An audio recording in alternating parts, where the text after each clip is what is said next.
Everyone thinks AI compliance is Microsoft's problem. Wrong. The EU AI Act doesn't stop at developers of tools like Copilot or ChatGPT. The Act allocates obligations across the AI supply chain. That means deployers like you share responsibility, whether you asked for it or not. Picture this. Roll out ChatGPT in HR and suddenly you're on the hook for bias monitoring, explainability, and documentation. The fine print, obligations phase in over time, but enforcement starts immediately. Up to 7% of revenue is on the line. Tracking updates through the Microsoft Trust Center isn't optional, it's survival. Outsource the remembering to the buttons. Subscribe, toggle alerts, and get these compliance briefings on a schedule as orderly as audit logs. No missed updates, no excuses. And since you now understand it's not just theory, let's talk about how the EU neatly organized every AI system into a 4-step risk ladder. The AI Act's risk ladder isn't decorative. The risk ladder isn't a side graphic you skim past, it's the core operating principle of the EU AI Act. Every AI system gets ranked into one of 4 categories: unacceptable, high, limited, or minimal. That box isn't cosmetic, it dictates the exact compliance weight strapped to you, the level of documentation, human oversight, reporting, and transparency you must carry. Here's the first surprise. Most people glance at their shiny productivity tool and assume it slots safely into minimal. But classification isn't about what the system looks like. It's about what it does and in what context you use it. Minimal doesn't mean permanent free pass. A chatbot writing social posts may be low risk, but the second you wire that same engine into hiring, compliance reports, or credit scoring, regulators yank it up the ladder to high risk. No gradual climb, instant escalation. And the EU didn't leave this entirely up to your discretion. Certain users are already stamped high risk before you even get to justify them. Automated CV screening, recruitment scoring, biometric identification, and AI used in law enforcement or border control, these are on the high-risk ledger by design. You don't argue, you comply. Meanwhile, general-purpose or generative models like ChatGPT and Copilot carry their own special transparency requirements. These aren't automatically high-risk, but deployers must disclose their AI nature clearly and, in some cases, meet additional responsibilities when the model influences sensitive decisions. This phased structure matters. The Act isn't flipping every switch overnight. Prohibited practices like manipulative behavioral AI or social scoring are banned fast. Transparency duties and labeling obligations arrive soon after. Heavyweight obligations for high-risk systems don't fully apply until years down the timeline. But don't misinterpret that spacing as leniency. Deployers need to map their use cases now because those timelines converge quickly, and ignorance will not serve as a legal defense when auditors show up. To put it plainly, the higher your project sits on that ladder, the more burdensome the checklist becomes. At the low end, you might jot down a transparency note. At the high end, you're producing risk management files, audit-ready logs, oversight mechanisms, and documented staff training. And yes, the penalties for missing those obligations will not read like soft reminders. They'll read like fines designed to make C-suites nervous. This isn't theoretical. Deploying Copilot to summarize meeting notes? That's a limited or minimal classification. Feed Copilot directly into governance filings and compliance reporting. Now you're sitting on the high rungs with full obligations attached. Generative AI tools double down on this because the same system can straddle multiple classifications depending on deployment context. Regulators don't care whether you feel it's harmless. They care about demonstrable risk to safety and fundamental rights. And that leads to the uncomfortable realization: the risk ladder isn't asking your opinion. It's imposing structure, and you either prepare for its weight or risk being crushed under it. Pretending your tool is just for fun doesn't reduce its classification. The system is judged by use and impact, not your marketing language or internal slide deck. Which means the smart move isn't waiting to be told, it's choosing tools that don't fight the ladder but integrate with it. Some AI arrives in your environment already designed with guardrails that match the Act's categories. Others land in your lap like raw, unsupervised engines and ask you to build your own compliance scaffolding from scratch. And that difference is where the story gets much more practical. Because while every tool faces the same ladder, not every tool shows up equally prepared for the climb. Copilot's head start, compliance built into the furniture. What if your AI tool arrived already dressed for inspection? No scrambling to patch holes before regulators walk in? That's the image Microsoft once planted in your mind when you think of Copilot. It isn't marketed as a novelty chatbot. The pitch is enterprise-ready, engineered for governance, and built to sit inside regulated spaces without instantly drawing penalty flags. In the EU AI Act era, that isn't decorative language. It's a calculated compliance strategy. Normally, enterprise-ready sounds like shampoo advertising, a meaningless label invented to persuade middle managers they're buying something serious. But here, it matters. Deploy Copilot, and you're standing on infrastructure already stitched into Microsoft 365. A regulated workspace, compliance certifications, and decades of security scaffolding. Compare that to grafting a generic model onto your workflows, a technical stunt that usually ends with frantic paperwork and very nervous lawyers. Picture buying office desks. You can weld them out of scrap and pray the fire inspector doesn't look too closely. or you can buy the certified version already tested against the fire code. Microsoft wants you to know Copilot is that second option. The governance protections are embedded in the frame itself. You aren't bolting on compliance at the last minute. The guardrails snap into place before the invoice even clears. The specifics are where this gets interesting. Microsoft is explicit that Copilot's prompts, responses, and data accessed via Microsoft Graph are not fed back into train its foundation LLMs. And Copilot runs on Azure OpenAI, hosted within the Microsoft 365 service boundary. Translation: what you type stays in your tenant, subject to your organization's permissions, not siphoned off to some random training loop.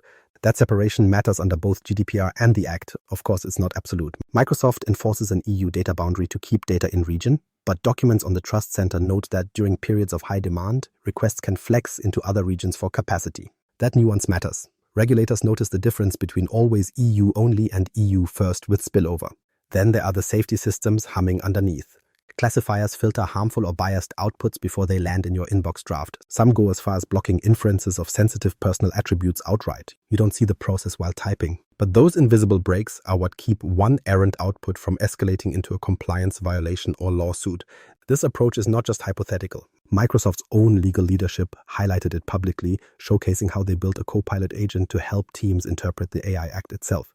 That demonstration wasn't marketing fluff. It showed Copilot serving as a governed enterprise assistant operating inside the compliance envelope it claims to reinforce. And if you're deploying, you're not left directionless. Microsoft Purview enforces data discovery, classification, and retention controls directly across your Copilot environment, ensuring personal data is safeguarded with policy rather than wishful thinking. Transparency notes and the responsible AI dashboard explain model limitations and give deployers metrics to monitor risk. The Microsoft Trust Center hosts the documentation, impact assessments, and templates you'll need if an auditor pays a visit. These aren't optional extras, they're the baseline toolkit you're supposed to actually use. But here's where precision matters. Copilot doesn't erase your duties. The Act enforces a shared responsibility model. Microsoft delivers the scaffolding. You still must configure, log, and operate within it. Auditors will ask for your records, not just Microsoft's. Buying Copilot means you're halfway up the hill, yes, but the climb remains yours. The value is efficiency. With Copilot, most of the concrete is poured. It doesn't have to draft emergency security controls overnight, and compliance officers aren't stapling policies together at the 11th hour. You start from a higher baseline and avoid reinventing the wheel.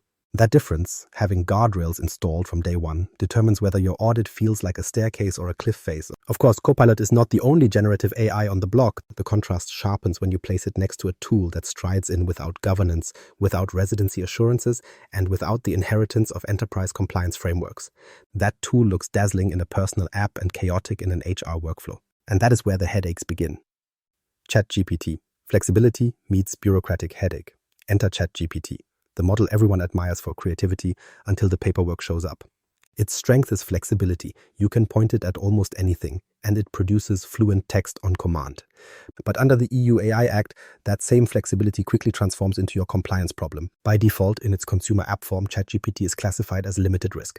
That covers casual use cases, brainstorming copy, summarizing notes, or generating harmless weekend recipes. The moment you expand its role into decision-making involving people, hiring, credit approvals, health contexts, it edges upward into higher risk territory with heavier obligations attached.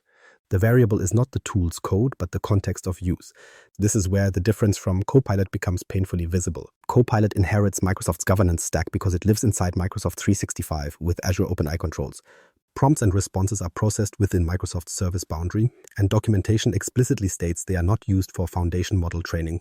ChatGPT by itself, the public version, doesn't come furnished with those assurances out of the box. You as the deployer must check OpenAI's documentation, terms and contracts to understand what data is stored, how it is used, and whether additional guardrails exist. The Act will not accept "we assumed it was safe" as a defense. Using ChatGPT in corporate workflows feels less like plugging in a power strip and more like assembling the entire grid from scratch. You need to build your own scaffolding, policies to govern prompts, audit logs to record usage, boundaries on personal data, and reporting processes for errors or incidents. With Copilot, much of this structure arrives already bolted on. With ChatGPT, your architect, contractor, and compliance officer rolled into one. If you need a metaphor, think of ChatGPT like a high-performance engine without a chassis. It's powerful, elegant in its design, and capable of extraordinary output. But on its own, it doesn't offer the seatbelts, airbags, or regulatory stickers you'd expect in a roadworthy vehicle. And when the EU regulator is effectively the driving inspector, turning up in the workplace with that raw engine leaves you with the task of constructing the body, the dashboard, and the crash tests. Impressive horsepower, yes. Street legal? Not until you do the rest of the work. The compliance friction intensifies with the Act's transparency requirements. Generative AI outputs, including text, images, and audio, must be clearly identified as AI generated. Tracing prompts and explaining system behavior are required too. That is simple on paper, less so in practice. Telling a regulator that ChatGPT predicts token likelihoods isn't the same as providing a legally sufficient explanation of why it influenced a hiring recommendation. And disclosure duties extend to synthetic media as well. If ChatGPT generates voice or video content resembling a real person, it risks classification as a deepfake, which pulls in even stricter oversight. Personal data makes the compliance burden heavier still. The GDPR overlay is unavoidable. As soon as prompts include identifiers, you are responsible for ensuring lawful, fair, and transparent processing. That means consent where required, minimization of stored data, and honoring subject rights.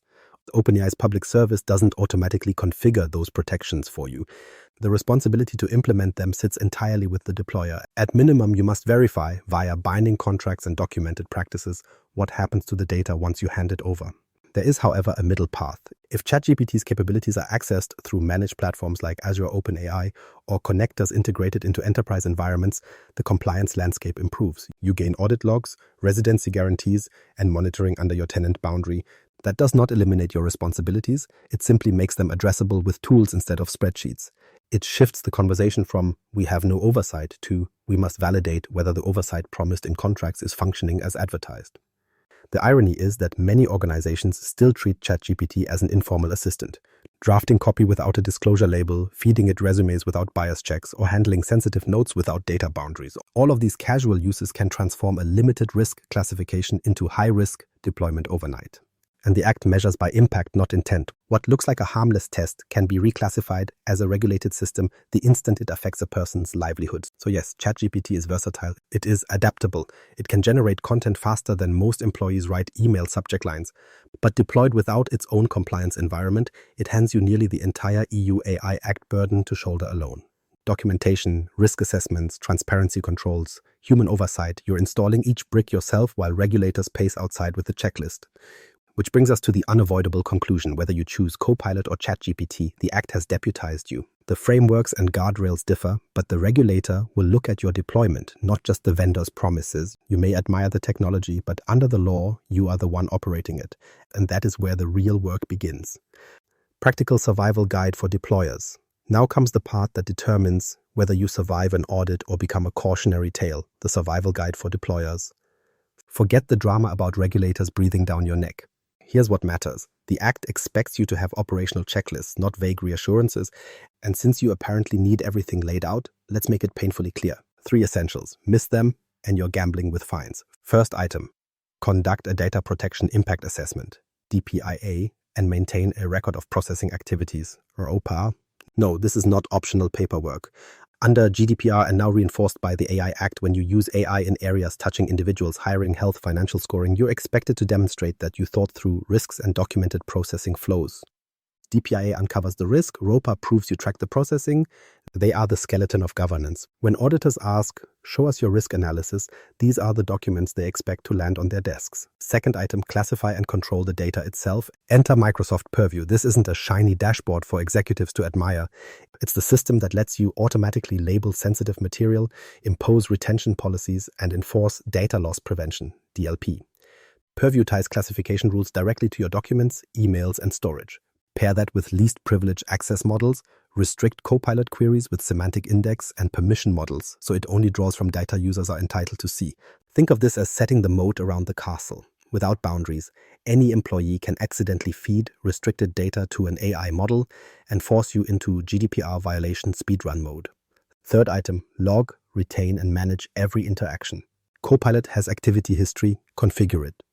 Azure and Microsoft 365 give you audit logs. Enable and retain them.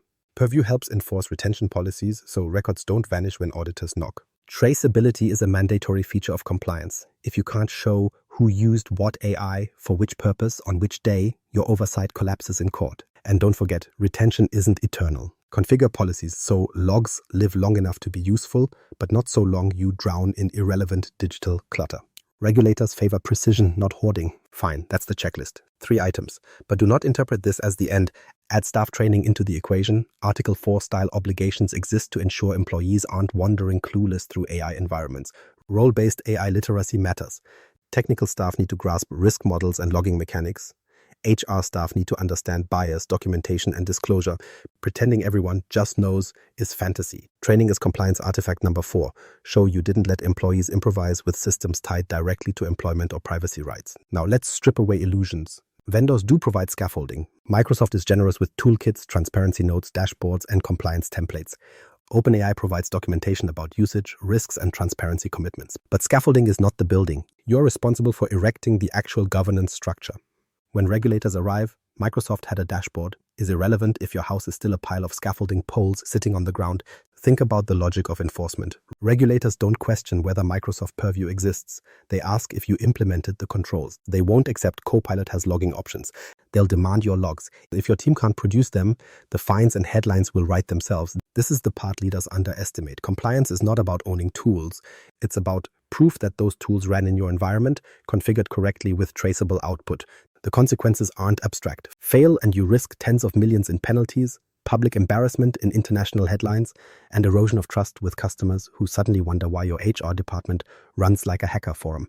That isn't melodrama. That is the environment you now inhabit. Compliance is survival, not garnish. And here's the comparative sting. Copilot buyers inherit scaffolding already bolted into Microsoft 365. Deployment frameworks, policies, activity history, regional boundaries, they exist and you configure them. ChatGPT in standalone form, you start from an engine without a frame. You must assemble every safety measure manually. DLP, audit logs, policies, oversight, disclosures. Scaffolding versus new construction. One begins halfway, the other starts with raw ground and an inconvenient pile of parts. But don't misread compliance as a brake pedal. Rules do not ban adoption, they determine how adoption is structured, and that structural clarity alters the playing field. The question now isn't whether you risk using AI, but how well you can harden it so regulators see a stable system instead of a liability. Because what most miss is that governance and innovation are not opposites here. They form the conditions that determine whether AI can actually scale inside enterprises. And that resets the real debate, not whether AI survives regulation, but how regulation clears away shortcuts so AI can mature without constant disasters slowing it down. The Act isn't an innovation killer. Think the EU AI Act smothers innovation? Incorrect. Its purpose is not to handcuff developers or bury enterprises in paperwork. It's to replace uncertainty with a stable framework. Rules don't kill technology. They make it usable at scale. The assumption that regulation equals stagnation is as flawed as thinking speed limits killed the automobile. By forcing safety, transparency, and accountability, the Act does something enterprises actually like. It lowers the background anxiety that stops projects from scaling. When leaders know exactly what is required, they stop running silent experiments in the corner and start deploying system-wide. Microsoft publicly leans into this point. It positions the Act as a driver for trustworthy adoption. That's why the Trust Center, the Responsible AI Standard, and a long trail of documentation exist. These aren't goodwill gestures, they're tools designed to shift AI from novelty to infrastructure. Of course, most organizations picture only the stick. Fines, inspector visits, and paperwork nightmares. And yes, that side is written clearly into the regulation, but ignoring the flip side misses the point. Clear obligations don't create hesitation, they remove it. Contrast pre-act chaos, where projects drifted in limbo because nobody knew whether a resume scanner was legal, with today's defined checklists. Rules give you reference points. They let you move forward without gambling on being declared non-compliant 6 months after rollout. Think traffic again. Nobody cries that traffic laws ended transport. They made driving through dense cities survivable. AI follows the same logic. Without structure, adoption collapses under mistrust. With guardrails, adoption accelerates when users and regulators both know the boundaries. The Act isn't mysterious, it's a seatbelt. Enterprise doesn't abandon the car because seatbelts exist. It accelerates because passengers finally feel safe to get inside. If you want proof that regulated conditions still allow new use cases, look no further than Microsoft's lawyers themselves. Internally, they've used Copilot to help staff interpret AI Act provisions in day-to-day tasks. That's not marketing, that's a legal department quietly using generative AI for compliance questions, a use case they wouldn't touch in the regulatory uncertainty of the past. Innovation did not vanish, it shifted into projects that thrive specifically because the guardrails exist.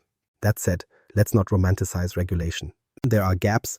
Certain advanced models arrive slower in Europe due to compliance costs and legal uncertainty. Vendors sometimes hesitate to launch services here because auditing, documentation, and liability provisions add overhead. The result is uneven access. Some regions get shiny tools first, while European customers wait for compliant versions. That is the cost of the framework. It's not nothing, but it's the trade-off for long-term stability and public trust. Now compare Copilot and ChatGPT through this lens. Copilot operates within Microsoft 365 under enterprise-grade compliance and data boundaries. Rules are mapped into the tool. ChatGPT, in its standalone public form, is a raw model. Use it for publishing a blog post and it sits safely in limited risk. Use it for hiring, and the burdens stack onto your desk immediately. Neither system is killed by regulation. The difference is whether the guardrails are handed to you at installation or whether you must weld them together yourself. The payoff is structural. The Act raises the bottom line for adoption. Enterprises don't tinker in shadows. They scale with confidence because they can point to codified obligations. Vendors like Microsoft build governance into Purview, layering classification, lineage, and audit trails where the regulation demands traceability. OpenAI, when accessed through managed platforms like Azure OpenAI, piggybacks into the same structures. Adoption follows when traceability and oversight are not marketing slogans but enforceable features. Seen clearly, the Act isn't a cage, it's a scaffold. Scaffolds don't restrict construction, they're the equipment that prevents workers from falling while the building climbs higher. That's the real secret here. Under the EU AI Act, innovation and regulation aren't pulling against each other. They are moving in tandem. The only decision is whether your organization chooses to climb with the support in place or whether it insists on improvising at ground level. And that choice matters because not all tools meet the scaffold in the same way. Some, like Copilot, arrive aligned with it by design. Others, like ChatGPT, demand you build your own frame before you even start climbing. That practical difference, inherited guardrails versus self-assembled protection, is what separates smooth adoption from reckless exposure. Here's the part you're waiting for, the conclusion. Copilot stands closer to compliant by design, integrated into Microsoft 365 with governance and audit scaffolding already present. But do not confuse that with a silver bullet. You still have to configure, document, and monitor. It lowers your legal exposure, yes, but it does not eliminate it. So what next? 3 steps. 1. Classify your AI use case against the EU AI Act risk ladder. 2. Enforce tooling with Microsoft Purview, Copilot activity history, and the responsible AI dashboard for documentation and control.